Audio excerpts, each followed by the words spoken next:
ವಿಚ್ಛೇದನಕ್ಕೆ ಮುಂದಾದ 4 ಜೋಡಿ ಹಕ್ಕಿಗಳು ಮರಳಿಗೂಡಿಗೆ.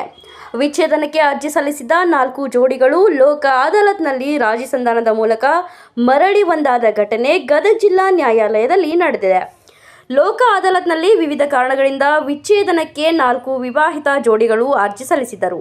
ರಾಜಿ ಸಂಧಾನದ ಮೂಲಕ ಒಂದುಗೂಡಿಸಿದ ನ್ಯಾಯಾಧೀಶರು ಮುಂದೆ ಕೋರ್ಟ್ ಮೆಟ್ಟಿಲೇರದಂತೆ ಬುದ್ಧಿವಾದ ಹೇಳಿದರು. ಕೌಟುಂಬಿಕ ಸಮಸ್ಯೆಗಳನ್ನು ಪರಿಹರಿಸಿಕೊಂಡು ಒಂದಾದ ಈ 4 ಜೋಡಿಗಳು ಪರಸ್ಪರ ಆಹಾರವನ್ನು ಬದಲಾಯಿಸಿಕೊಂಡು ಪರಸ್ಪರ ಸಿಹಿ ತಿನ್ನಿಸುವ ಮೂಲಕ ಖುಷಿಯನ್ನು ಹಂಚಿಕೊಂಡರು.